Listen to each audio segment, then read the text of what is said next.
So everyone note down.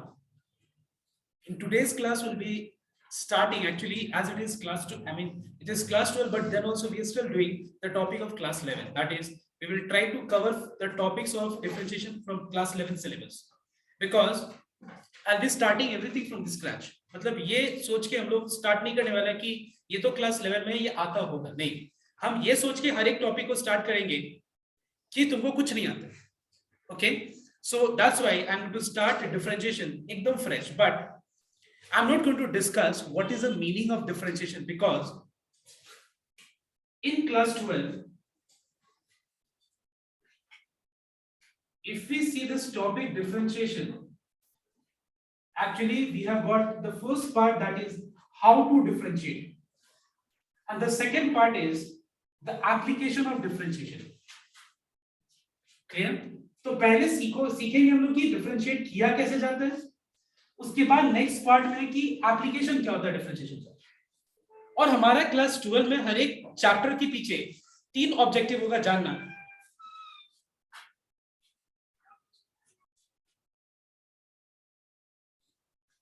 Now actually हम लोग के हर एक चैप्टर को बिगिन करने के पीछे 3 ऑब्जेक्टिव होगा. The first objective is what is the theoretical meaning of that chapter, what is the geometrical interpretation, and what is the physical interpretation. But actually the nature of this chapter is such that you have not studied this in class 11, I assume. I know like few students ये पढ़ा होगा, बहुत लोगों ने नहीं पढ़ा होगा, but मैं assume करके चलता हूँ कि तुमको नहीं पता है.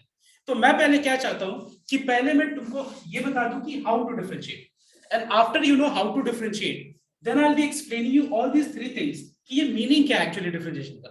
सिर्फ differentiation करने से तो होगा नहीं, but meaning भी तो पता होना चाहिए. तो ये मीनिंग जो पार्ट है वो हम बाद में देखेंगे जब हम एप्लीकेशन स्टार्ट करेंगे, क्योंकि मीनिंग तो तब तुमको ज्यादा और पता होना चाहिए, क्योंकि बिना मीनिंग का एप्लीकेशन कैसे करेंगे हम लोग. So that's why I will be explaining it at that time. Alright, so let's just focus on how to differentiate at this point of time.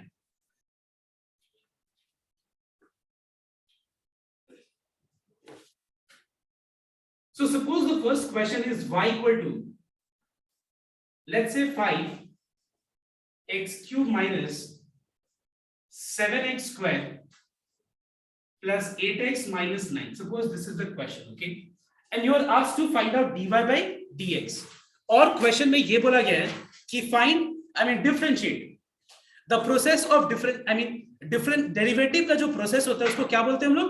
Differentiation.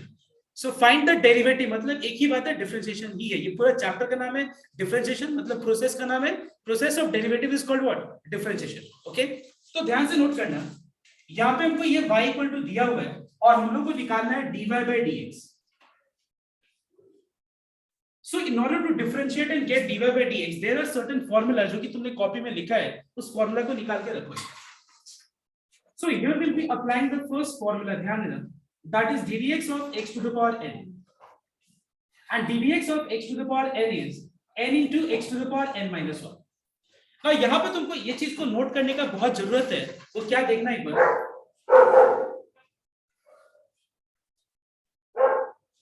see we are differentiating with respect to x. ठीक है, हम लोग किसके respect में differentiate कर रहे हैं? ddx का मतलब क्या वो पता है? We are differentiating this with respect to x. All right? और जिसको मैं डिफरेंशिएट कर रहा हूं उसका बेस क्या होना चाहिए पता है? x. तो अगर ये x है और ये x है और इसके पावर में कोई भी रियल नंबर है तो हम यहाँ पे फॉर्मूला अप्लाई करेंगे n into x to the power n minus 1. Alright, मतलब अगर मान लो सपोज तुमको दिया जाए what is ddx of x to the power 5. So tell me what is ddx of x to the power 5? Means we are differentiating with respect to x, और जिसको मैं डिफरेंशिएट कर रहा हूं उसका भी बेस x है, ये दोनों सेम है. तो इसका आंसर क्या हो जाएगा? 5 into x to the power 4 हो जाएगा. इन केस मान लो तुमको बोला जा रहा है what is ddx of x to the power dy of y to the power 6. तो क्या मुझे इसके लिए एक अलग सा फॉर्मूला लर्न करना है? नहीं. तो जैसे मान लो ddx of x to the power n का ये फॉर्मूला बन गया, यहाँ पे मैं with respect to x differentiate कर रहा हूँ, तो यहाँ पे भी बेस x होना चाहिए. तो यहाँ पे मैं विद रिस्पेक्ट टू क्या डिफरेंशिएट कर रहा हूँ, तो यहाँ बेस क्या है? तो यहाँ पे मैं सेम फॉर्मूला में दिमाग में एक हम अज्यूम कर सकते हैं कि इस तरह का एक फॉर्मूला होगा कि जब dy of y to the power n होगा तो इस हिसाब से हम एक फॉर्मूला बना सकते हैं that it is n into y to the power n minus 1. All right, so what is dy of y to the power 6? It is 6 into y to the power 6 minus 1. That is how much? 5. All right everyone. अब देखो next मैं एक example दे रहा हूं. Suppose अगर मान लो हमारे पास 5 into x square है. क्या बताओ तो यहाँ पे मैंने पहले बताया कि x to the power 5 का डिफरेंशिएशन के लिए मैं ये फॉर्मूला अप्लाई कर दिया मैंने. ऑलराइट. फिर मैंने बोला कि अगर dy of 5 to the power 6 हो तो फिर क्या, तो मैंने इसके बेस पे मैंने एक फॉर्मूला क्रिएट कर दिया और मैंने इसको भी डिफरेंशिएट कर दिया. ठीक है. लेकिन अगर मान लो 5 into x स्क्वायर अगर है, ठीक है, तो हम इसको कैसे डिफरेंशिएट करेंगे. तो हमारे पास प्रॉपर्टीज है. देखना एक बार कॉपी में, सबको एक बार कॉपी में प्रॉपर्टीज चेक करना. एक बार प्रॉपर्टीज क्या नोट करना एक बार कि मैं अगर किसी भी फंक्शन को डिफरेंशिएट कर रहा हूं और उसमें कांस्टेंट और वेरिएबल आपस में प्रोडक्ट फॉर्म में अगर है, ठीक है, कांस्टेंट और वेरिएबल अगर आपस में प्रोडक्ट फॉर्म में है, तो कैसे हम ये आइडेंटिफाई करेंगे कि कांस्टेंट क्या है. देखो we are differentiating with respect to what, x. इसका मतलब x के अलावा बाकी सब कुछ हमारे लिए क्या होगा, कांस्टेंट होगा. ऐसे भी फिलहाल के लिए ये मान के चलो. इसका मतलब 5 into x स्क्वायर में 5 कांस्टेंट है और x स्क्वायर क्या है, function of x. x square क्या है, मतलब x स्क्वायर क्या है, expression in terms of x. तो इस केस में हम क्या करेंगे, कांस्टेंट को बाहर रख के और मैं उसके बाद x स्क्वायर को डिफरेंशिएट करने वाला हूं. ठीक है, कांस्टेंट को बाहर रख करके हम x स्क्वायर को डिफरेंशिएट करेंगे. तो अगर मान लो मुझे x स्क्वायर को डिफरेंशिएट करना होगा, so what is ddx of x square. It's 2 into x to the power 2 minus 1, that is 2x. And as a result, our answer is 1010x because 5 into 2x becomes how much? 10x. All right. Now let's take another example. Suppose we have a situation when we need to differentiate just x. x के power पे कुछ नहीं, मतलब सिर्फ x को differentiate करना है. बता सकते हो तुम लोग x का डिफरेंशिएशन क्या होता है? 1. देखो कैसे, देखो x के पावर पे कुछ नहीं मतलब क्या है, तो क्या मैं यहाँ पे ये फॉर्मूला अप्लाई कर सकता हूँ? Yes. Now tell me what is ddx of x to the power 1. 1 into x to the power 1 minus 1. तो बताओ तो किसी भी चीज का पावर 0 क्या बन जाता है, 1. तो 1 into 1 क्या हो जाएगा. तो अगले बार से कहीं भी ddx ऑफ x आए तो उसका आंसर हम क्या लिखने वाले, 1 लिखने वाले. देन नेक्स्ट, तुमको ये भी बात पता होना चाहिए कि जब भी सिर्फ कांस्टेंट अकेले है, सिर्फ कांस्टेंट अगर अकेले है, देखो ये और इनमें बहुत डिफरेंस है. इसका मतलब क्या हुआ कि कांस्टेंट और वेरिएबल आपस में प्रोडक्ट फॉर्म में, तो कांस्टेंट को बाहर रख के हम वेरिएबल को डिफरेंशिएट करेंगे फंक्शन ऑफ x को. लेकिन अगर सिर्फ कांस्टेंट अकेले है और उसको डिफरेंशिएट करना है तो उसका डिफरेंशिएशन क्या होता है, 0 हो जाता है. ऑलराइट. उसके बाद एक और चीज तुमको जानना जरूरी है, वो ये है कि मैं जिस एक्सप्रेशन को, जिस फंक्शन को मैं डिफरेंशिएट कर रहा हूं, अगर उसमें बहुत सारा टर्म्स है, एक से ज्यादा टर्म्स अगर है, अभी तक जितने भी हम लोग ने डिफरेंशिएशन किया है वहां पे सिर्फ और सिर्फ एक ही टर्म है. देखो एक टर्म जिसको डिफरेंशिएट किया, एक टर्म, यहाँ पे भी एक टर्म है, यहाँ पे एक टर्म जो है वो कांस्टेंट है. ठीक है. अब यहाँ पे क्या इस तरह का सिचुएशन मिल रहा है, नहीं. तो देखो ये जो है, इस तरह के सिचुएशन को सॉल्व करने के लिए हमारे पास प्रॉपर्टीज है जो अपने लोगों को गाइड करेगा कि कैसे डिफरेंशिएशन को करना है. तो एक बार देखो सेकंड नंबर प्रॉपर्टी नंबर 2 देखो एक बार सबको, उसको बोलते हैं डिस्ट्रीब्यूटिव लॉ. मतलब ये क्या है देखना एक बार. डिस्ट्रीब्यूटिव मतलब क्या हो रहा है, डिफरेंशिएट मैं इस पूरे एक्सप्रेशन को कर रहा हूं, तो डिफरेंशिएशन क्या होगा, हर एक टर्म पे अलग अलग करके डिस्ट्रीब्यूट हो जाएगा. मतलब अलग अलग करके मुझे डिफरेंशिएट कर सकते हैं हम इसको. कैसे हम इसको अलग अलग डिफरेंशिएट करेंगे, कैसे, तो ddx of 2x square plus ddx of 3x minus ddx of 6. अब यहाँ पे 2 और x स्क्वायर आपस में प्रोडक्ट फॉर्म है, कांस्टेंट और वेरिएबल, तो मुझे 2 को बाहर रखना पड़ेगा और x स्क्वायर को डिफरेंशिएट. यहाँ पे 3 कांस्टेंट है, बाहर रख दो और x को डिफरेंशिएट. अगर खाली कांस्टेंट है तो उसका डिफरेंशिएशन क्या हो जाएगा, तो बताना एक बार. What is ddx of x square, 2x. What is ddx of x, 1. And the answer is 4x plus. तो आई होप ये सब समझ में आ गया. ठीक है. अब देखो, अब हम लोग ये जो इस पर्टिकुलर सम को मैं डिफरेंशिएट करके और dy by dx निकालने वाला हूं.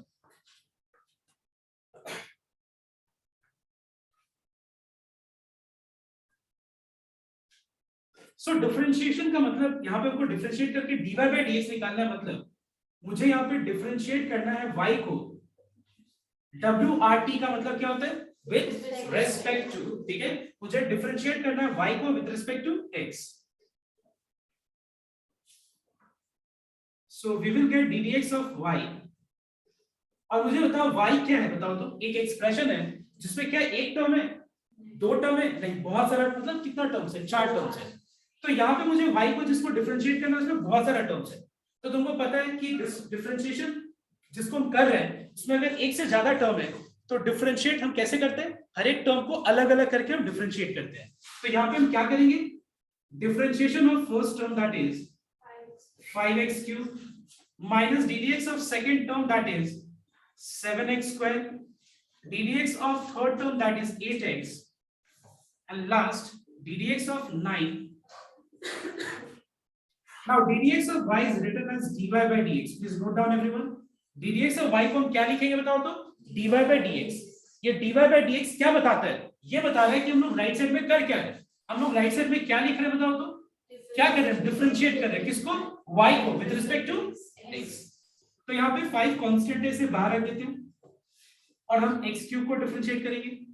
7 कांस्टेंट है बाहर रखते हैं, हम यहाँ पे x स्क्वायर को डिफरेंशिएट करेंगे। 8 कांस्टेंट है बाहर, x को डिफरेंशिएट, अगर खाली कांस्टेंट है तो उसका डिफरेंशिएशन 0।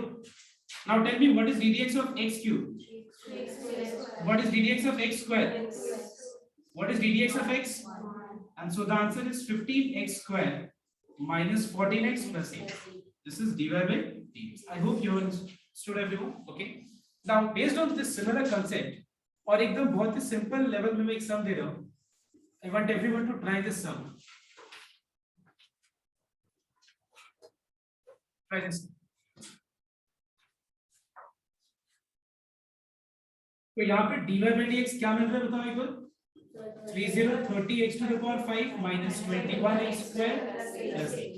All right everyone, अब देखो next third example. Now see, suppose we have y equal to, let's say 3 divided by x into cube root of x minus 7 divided by x square plus 8 tan x plus 6 e to the power x plus 5 into 3 to the power x. Suppose this is the question. Yeah, okay. So everyone pay attention. Now let us find out every term whether, मतलब क्या कि सारे terms, मतलब each and every term पे हम ये ध्यान देते हैं कि क्या मैं फॉर्मूला लगा के मैं डिफरेंशिएट कर पाऊंगा यार। So let me start with this. देखो एक चीज नोट करना कि जब भी इस तरह का सिचुएशन है, जैसे बहुत लोग को क्या फील होता है पता है कि x स्क्वायर अगर है plus x plus 1 divided by x cube है, तो पता है अगर डिफरेंशिएट करने के लिए बोला जाए तो क्या करेगा बहुत लोग, इसको अलग से डिफरेंशिएट कर देगा, इसको अलग से डिफरेंशिएट कर देगा, इसको अलग से और नीचे अलग से, ऐसा कोई रूल नहीं होता। We can not I mean differentiate this way. Alright, हमारे पास ऑप्शन यही है कि अगर मैं जिसको डिफरेंशिएट कर रहा हूं और बीच में प्लस माइनस साइन, मतलब अगर बहुत सारा टर्म्स है तो हम हर एक टर्म को अलग अलग डिफरेंशिएट कर सकते हैं। बट अगर मान लो सपोज क्वेश्चन फॉर्म में, क्वेश्चन मतलब न्यूमरेटर में भी कुछ है और डिनोमिनेटर में भी कुछ है, तो हम न्यूमरेटर को अलग अलग डिफरेंशिएट, डिनोमिनेटर को अलग अलग डिफरेंशिएट नहीं कर सकते, ऐसा कोई रूल नहीं होता। तो एक बात बताओ, अगर ऐसा कोई रूल नहीं है तो मुझे इस समय क्या करना चाहिए, हम अभी ये सोचेंगे कि हम u by v rule apply नहीं करने वाले, हम एक काम करेंगे, इसमें जो है हम लॉज ऑफ इंडिसेस लगाने वाले। ठीक है, अब ये लॉज ऑफ इंडिसेस क्या होते हैं, देखो इस पूरे जहां जहां तुमको बेस में x दिख रहा है, जिस टर्म में भी बेस में x दिख रहा है उस x को हम x to the power n के फॉर्म में कन्वर्ट करेंगे। तो कैसे, ध्यान, suppose we have 3 by x into cube root of x, तो क्या मैं इसको लिख सकता हूँ 3 by x into, क्या मैं क्यूब रूट ऑफ x को x to the power 1 by 3 लिख सकता हूँ। देखो एक बार सब कुछ, जैसे जब रूट को अगर हम एक्सपोनेंट फॉर्म में लिखेंगे तो ये x के पावर पे क्या आ जाता है, हाफ आ जाता है। अगर मान लो यहाँ पे क्यूब रूट ऑफ x है तो x के पावर पे क्या आ जाएगा 1 by 3। अगर ये nth रूट ऑफ x है तो x के पावर पे क्या आ जाएगा। तो एक बात बताओ, क्यूब रूट ऑफ x को हम x to the power 1 by 3 लिख सकते हैं। अब दोनों का बेस सेम और बीच में क्या साइन है बताओ तो जब भी तुमको पता है, ये लॉज ऑफ इंडिसेस में पता है कि जब भी बेस सेम होता है और बीच में मल्टीप्लिकेशन साइन होता है तो पावर क्या होता है, ऐड हो जाता है। तो यहाँ पे जब हम पावर को ऐड करेंगे तो यहाँ पे 1 प्लस 1 by 3 क्या हो जाएगा, 4 by 3। अब देखो रूल है, लॉज ऑफ इंडिसेस के कुछ रूल्स है, कुछ लॉज है कि अगर x के पावर पे जो भी है, अगर इसको तुम डिनोमिनेटर में ले जाओ तो पावर का साइन चेंज होता है सर, ठीक है, और डिनोमिनेटर से किसी भी चीज को न्यूमरेटर में ले जाओ तो सेम वैसे से साइन चेंज होगा। चेंज का मतलब ये है कि प्लस है तो माइनस और माइनस है तो प्लस हो जाएगा। तो अगर मान लो मैं ये वाले टर्म को न्यूमरेटर में लेके जाऊं, x के पावर पे क्या जाएगा, मतलब हम लोगों ने क्या किया, ये वाले टर्म को इस फॉर्म में बदल दिया कि जहां पे डिफरेंशिएशन हम बहुत आसानी से कर सकते हैं। कौन से फॉर्मूला लगा के, 3 को बाहर रख करके और x to the power n का फॉर्मूला लगा सकते हैं। ये वाला भी फॉर्म में नहीं है, तो क्या मैं इसको लिख सकता हूं 7 into x to the power -2। 8 tan x है फॉर्म में, यस। यहाँ पे हम फॉर्मूला लगा सकते हैं, चेक करो एक बार, ddx ऑफ tan x का 8 कांस्टेंट है, उसे बाहर रख करके और ddx ऑफ tan x का फॉर्मूला अप्लाई कर सकते हैं, ठीक है। उसके बाद 6 e to the power x को डिफरेंशिएट कर सकते हैं, यस। 6 को बाहर रख करके देखो ddx ऑफ e to the power x क्या दिया हुआ है, e to the power x। What about 5 into 3 to the power x, 5 constant है, बाहर आएगा। नाउ लेट मी,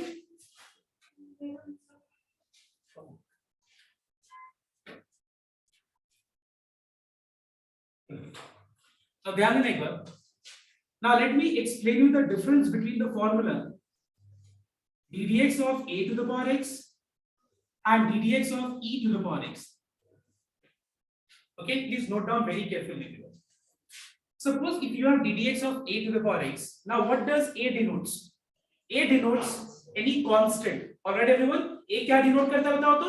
Constant को denote करता है। तो जब भी ddx of a to the power x अगर होगा तो इसका आंसर हो जाएगा a to the power x into log a हो जाएगा। अब बताओ तो यहाँ पे बेस लॉग का क्या है, कुछ नहीं है तो लास्ट से बताया था मैंने 10 नहीं होगा, क्या होगा, याद है ना, लास्ट से बताया था मैंने कि हम लोग जो डिफरेंशिएशन में जो लॉगरिथम यूज करने वाले हैं वो कैसा लॉगरिथम होगा, नेचुरल लॉगरिथम होगा। और नेचुरल लॉगरिथम का जो बेस है वो बाय डिफॉल्ट क्या होगा। तो यहाँ पे अगर मैं बेस कुछ नहीं लिख रहा हूं मतलब वो क्या माना जा रहा है, 10 नहीं माना जा रहा है, ठीक है। अब मुझे बताओ सपोज अगर हमारे पास ddx of 2 to the power x है, अगर हमको differentiate 2 to the power x को दिया गया करने के लिए, don't copy while I am explaining. So what is ddx of 2 to the power x, repeat करो, बोलो क्लियर। और बेस में नहीं लिख रहा मतलब क्या है, अगर हम लिख दें तो कोई दिक्कत नहीं और ना लिखे तो भी एक ही बात है, it is assumed to be e। Now tell me, let's forget about the formula which I have given you, ddx of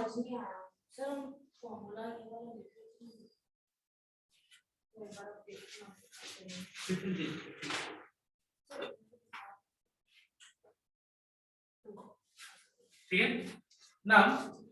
अगर मैं ये बोलूं तुमसे what is ddx of 5 to the power x, तो भी यहाँ पे 5 मतलब कांस्टेंट और पावर में x है, मतलब ये फॉर्मूला ही अप्लाई होगा। And what is this? It is 5 to the power x into log 5. Achha, tell me what, yeah, e. And if I don't give anything in the base, means what it is counted. I mean, what it is assumed to be. It is assumed to be e. Now, what does e denotes? E also denotes a constant. Actually, it is what type of number? E. E is an irrational number. Okay? What is e? E is an irrational number whose values lies between 2 and 3. ये एक irrational number है जिसका value 2 और 3 के बीच में लाई करता है। तो मैंने भी बताया ना कि ये क्या डिनोट कर रहा है, कोई भी कांस्टेंट डिनोट कर रहा है, लेकिन इस कांस्टेंट का पता है मुझे, कोई बता सकता है कि ए का क्या क्या पॉसिबल वैल्यूज हो सकता है। जो लास्ट डे लॉग वाला टॉपिक किया होगा वो बता पाएगा, बताओ तो क्या क्या हो सकता है, देखते हैं। Now why? Because यहाँ पे ऐसा क्यों हमको ध्यान देना पड़ा है, because a to the power x का डिफरेंशिएशन का जो फॉर्मूला है वो a to the power x into log a आ जा रहा है, और a का जो वैल्यू है लॉग का वैल्यू बन जा रहा है, ये जो वो लॉग का वैल्यू बन जा रहा है। तो एक बात बताओ, लॉग का वैल्यू का मैंने लास्ट में बताया था ना क्या होना चाहिए, वो वैल्यू ग्रेटर देन क्या होना चाहिए, 0 होना चाहिए, और जो बेस है वो greater than 0 not equal to 1 होना चाहिए। तो याद रखना ये जो a है वो क्या होना चाहिए, नेगेटिव नहीं होना चाहिए। a क्या होना चाहिए, any value which is greater than 0 होना चाहिए। ऑलराइट, तो e क्या है, ग्रेटर देन 0 है कि नहीं, 2 और 3 के बीच में लाइक करें तो ग्रेटर देन 0 है कि नहीं। अगर मैं इस सेम फार्मूला को अप्लाई करूं तो क्या आ जाएगा, e to the power x into log e। अच्छा, log e का बेस कुछ नहीं मतलब क्या है, अच्छा बताओ तो log e बेस ही क्या होता है, जब भी log का वैल्यू और बेस सेम हो तो आंसर क्या होता है। इसीलिए देखो एक और फार्मूला जस्ट उसके नीचे लिखा हुआ है that ddx of e to the power x is how much। तो याद रखना वो नया फार्मूला नहीं है, आई मीन वो कोई अलग फार्मूला नहीं है, नया नहीं, वो अलग फार्मूला नहीं है। that formula has been derived by using this a to the power x का formula. So I hope you can now differentiate these two things. Actually this is the derived form of this formula.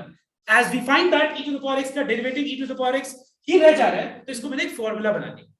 But actually ये formula नहीं, यही इसी formula को use करके हम लोग कर रहे हैं। Alright, so I hope you have understood कि मैं किसमें क्या फॉर्मूला अप्लाई करना। अब हम इस सम को एक बार डिफरेंशिएट करते हैं।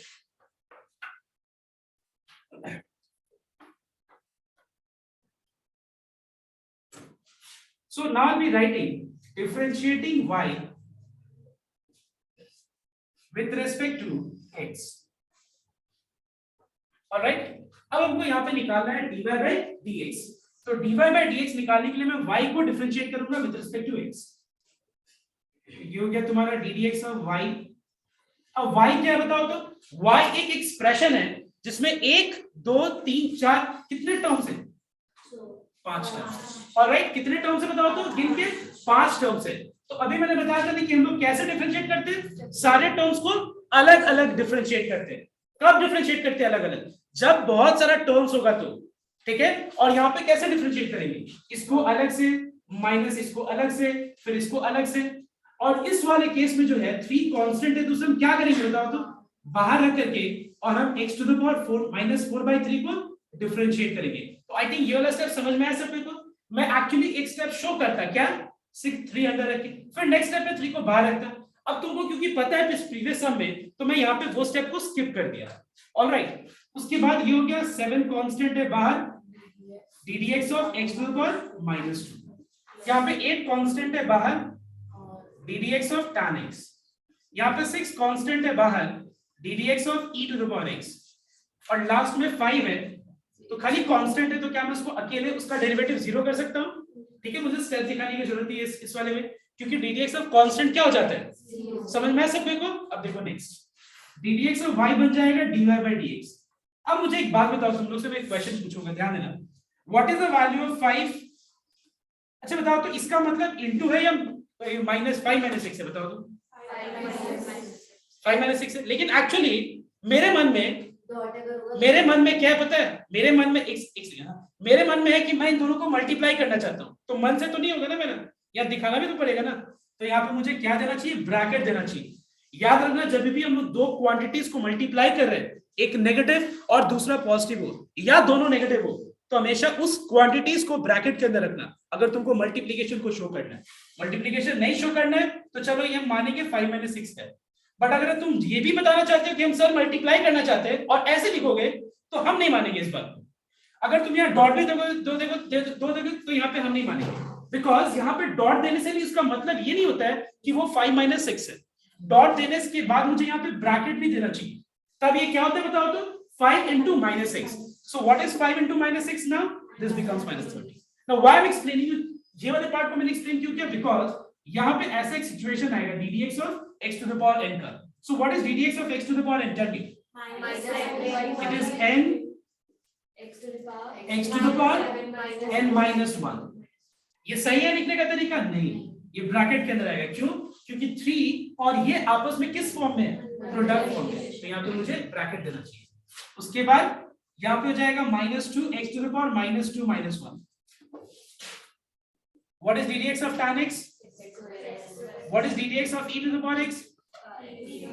So your answer is dy by dx equals to -4 x to the power -7/3 plus 7 to the 14 x to the power -3 plus 8 x square x plus 6 e to the power x. This is your answer.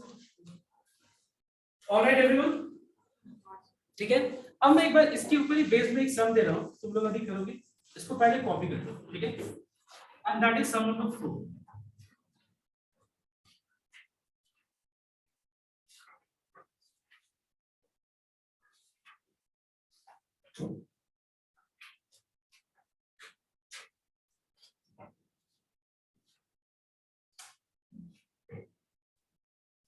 Differentiate this. हां, अच्छा ऊपर देखते हैं, एक बार copy करो। तो एक बार यहाँ पे I will just copy the same question here, okay, because that part is not visible, okay, due to reflection, okay. So note down everyone.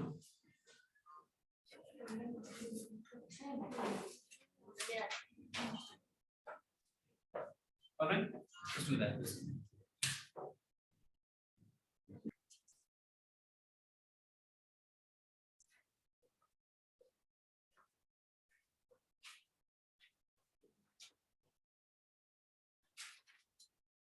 और याद रखना कोई u by v नहीं पता है, ठीक है, there is no rule called u by v। For instance let's think this way, ये सब कुछ नहीं पता, अभी क्या पता है, जितना मैंने बताया उतना ही, ठीक है।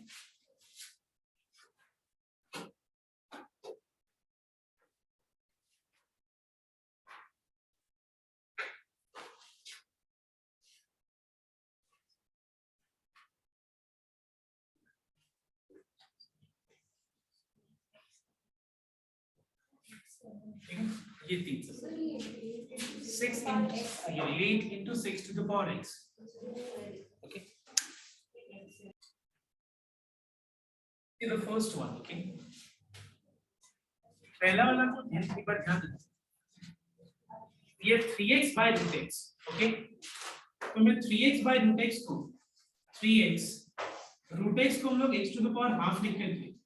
Now tell me what is x to the power n divided by x to the power n, please follow here, see follow here everyone। देखो बहुत लोग इसको ऊपर मतलब x to the power minus half लिख रहे हैं, it's not required। What is x to the power m divided by x to the power n? It is x to the power m minus n। So what is 1 minus half? So it is 3 to x to the power half। Let's see the second term now। Second term में x into root x है। अब देखो x into root x में root x को x to the power half लिखते हैं। जब base same होता है तो पावर क्या होगा, ऐड हो जाएगा, तो 1 plus half will become what? 3 by 2। Then we have 8 into 6 to the power x। Now let's differentiate, so we have dy by dx equals to 3 by 2 x to the power minus half, 21 by 2 x to the power half, and this is 8 into 6 to the power x into log 6। Please do not multiply 8 and 6 because you cannot multiply two quantities if their power is different। Suppose मान लो दोनों का power different है, जैसे एक है 2 to the power x और दूसरा है 3 to the power y, मान लो हम लोग ये मल्टीप्लाई नहीं कर सकते, लेकिन मान लो suppose we have 2 to the power x into 3 to the power x, so we can write this as 2 into 3 का whole to the power x, तो ये 6 to the power x हो जाएगा। अगर बहुत लोग शायद 8 6 जब 48 लिखा है वो गलत है, मैंने देखा है कॉपी में, ठीक है, ठीक है, तो इसीलिए मैं एक एक करके सारे मिस्टेक्स को मैं बता रहा हूँ, पॉइंट कर रहा हूँ, नोट कर लो, you can not multiply.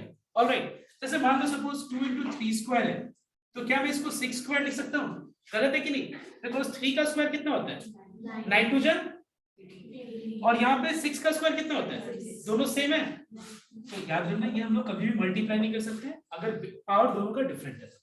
Next,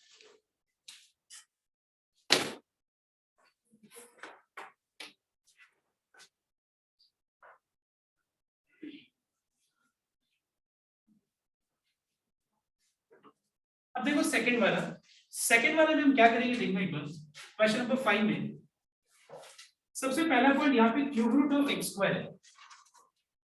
cube root of x square को हम लोग x square whole to the power 1/3 लिख सकते हैं, तो जब पावर पर मल्टीप्लाई होगा तो क्या हो जाएगा, x टू द पावर 2/3। अब देखो देयर इज अ रूल कि अगर न्यूमरेटर एक एक्सप्रेशन है जहां पे और डिनोमिनेटर में भी एक टर्म है या दो टर्म है, तो न्यूमरेटर का हर एक टर्म को डिनोमिनेटर से स्प्लिट करना होता है, बट हम ये चीज रिवर्स नहीं कर सकते। जैसे मान लो हमारे पास 2/a + b + c है, नोट करना, तो इसको हम कभी भी 2/a + 2/b + 2/c नहीं लिख सकते, गलत है। तुम खुद से अपने आप से चेक कर सकते कि गलत है या सही है। तरीका क्या है, देखो एक बार, अगर हम मान लो वापस से, अगर मान लो इसके बाद ये स्टेप सही है तो एलसीएम लेके वापस से आना चाहिए ना, आना चाहिए कि नहीं? तो एक काम करते हैं हम लोग एलसीएम ले लेते हैं। बताओ तो इसका एलसीएम क्या होगा, एबीसी होगा कि नहीं, एबीसी हो जाएगा। अब बताओ ए में क्या मल्टीप्लाई करने से एबीसी होगा, सी हो जाएगा 2bc है, यहाँ पे मैच कर रहा है। पहले बात तो डिनोमिनेटर मैच नहीं करता है। अब देखो, लेकिन अगर ये वैसे इस तरह करो तो हम इसको स्प्लिट कर सकते हैं, a/2 + b/2 + c/2। तो मैं यहाँ पे सेम रूल को फॉलो करने वाला हूँ, x के पावर पे 2/3 डिवाइडेड बाय √x, √x मतलब x के पावर पे half, minus 6x divided by x to the power half plus 8 divided by x to the power half. I hope you got my point everyone. Now what is x to the power m divided by x to the power n? x to the power m minus n, तो 2/3 minus half कितना होता है, 1/6 होता है ना शायद, है ना, 1/6 हो रहा है, देखो एक बार। Alright, then what is x to the power 1 by x to the power half? x to the power 1 minus half, that is x to the power half, और इसको हम लोग x to the power minus half लिख सकते हैं। Alright, अब हम इसको डिफरेंशिएट करेंगे तो ये क्या आएगा result, we will get dy by dx equals to 1/6 x to the power minus 5/6, 3x to the power minus half minus 4x to the power minus 3/2. Please check your answer whether it is matching with this or not. Match कर रहे सबका answer? अब देखो last वाला, ये वाला सब देखना एक बार। इसमें सबसे पहले हम लोग को क्या करना है, रूट एक्स को पहले हम लोग को x to the power half लिखना है, क्यूब रूट ऑफ x को x टू द पावर 1/3, इसके बाद a plus b whole cube का फॉर्मूला अप्लाई करना है। So it is a cube plus b cube plus 3a square into b plus 3ab square divided by x to the power 1/3। Alright, यहां पे power multiply हो गया,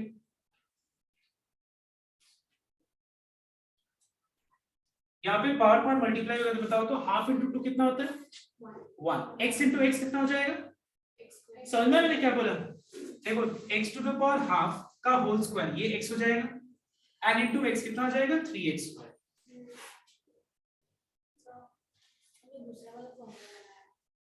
actually वो लगा क्योंकि आखिर में यही चीज है, क्योंकि मल्टीप्लाई मतलब हमको ब्रैकेट तो ओपन करना ही पड़ेगा, जब बेस सेम होगा तो पावर ऐड हो जाएगा, हाफ प्लस 2 कितना हो जाएगा 5/2। अब डिनोमिनेटर के साथ सारे टर्म्स को स्प्लिट कर दो, अब जो है डिनोमिनेटर के साथ सारे टर्म्स को स्प्लिट कर देंगे,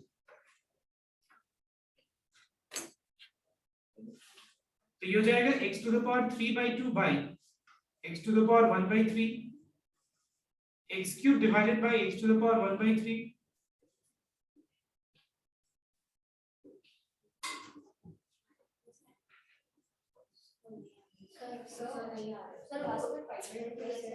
1/2 plus 2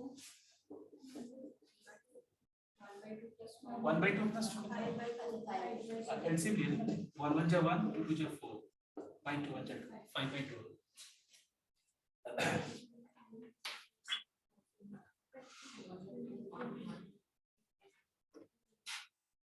x to the power n divided by x to the power n is x to the power m minus n. So what is 3/2 minus 1/3? 7/6. Yes. Then we have x to the power 8/3, 5/3, 13/6. इसके बाद differentiate करना है तो एक line का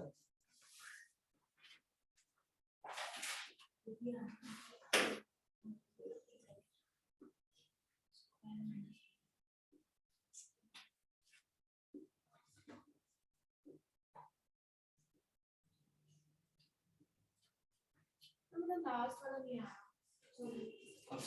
last 13x x to the power 5/2 by x to the power x to the power 1/3।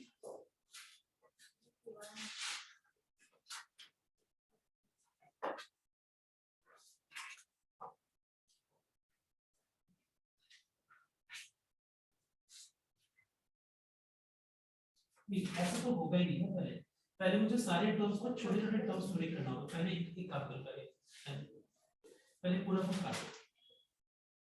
अब पहला point तुम बता रहे कभी भी डिफरेंस देखो ध्यान देना। अच्छा बताओ तो मैंने ये स्टेप तक कहीं पे डिफरेंशिएशन लिखा है? नहीं। पहले मैंने क्या किया बताओ, पहले मैंने सारे टर्म्स को इस फॉर्म में कन्वर्ट किया कि हम लोग डिफरेंशिएशन कर पाए, उसके बाद मैंने डिफरेंशिएट किया ना, ठीक है। तो पहले याद रखना तुम्हारा काम क्या है, सिंप्लीफिकेशन, उसके बाद डिफरेंशिएशन। दोनों को अगर साथ में करिए ना तो क्या होगा, देखो यहाँ पे तुमने डिफरेंशिएशन लिख दिया, गलत ही है ये कुछ, लेकिन इसमें क्या होता है, इस प्रोसेस में रॉन्ग होने का चांसेस बहुत ज्यादा हाई होता है। वही अगर तुम यहाँ पे डिफरेंशिएशन ना लिख करके पहले इसको सिंप्लीफाई करके रखो, उसके बाद लास्ट में डिफरेंशिएट करो। सब समझ में मैंने क्या बोला? यस, जैसे मैं ये वाला समझ रहा हूं, ठीक है। कभी भी ऐसे नहीं करना चाहिए कि हम यहाँ पे डिफरेंशिएशन लिख दे रहे हैं dx और उसके बाद सिंप्लीफिकेशन भी क्या नहीं करना, ठीक है, ऐसे मत करना कोई भी। ऑलराइट, इसमें क्या होगा पता है, रॉन्ग होने का चांसेस बहुत ज्यादा है। देखो तुम लोग पूरा वापस से करो, सी एवरीवन नोट डाउन। सबसे पहले इसको x टू द पावर 8 के फॉर्म में कन्वर्ट करते हैं। शायद सभी ने लिखा है x टू द पावर कितना है था 8 माइनस 8, ठीक है। ये हो जाएगा 7 x टू द पावर 3/2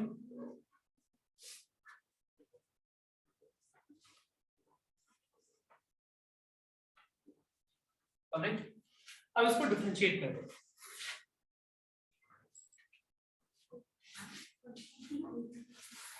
तो यहाँ पे डिफरेंशिएशन में क्या होगा देखना एक बार। -40/3 x to the power -11/3 21/2 x to the power half 3 into 5 to the power x into log 5 6 into e to the power x 8a cos x. Is this clear to everyone?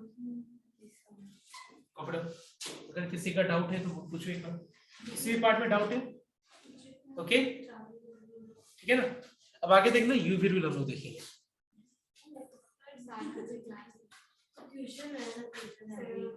Accounts.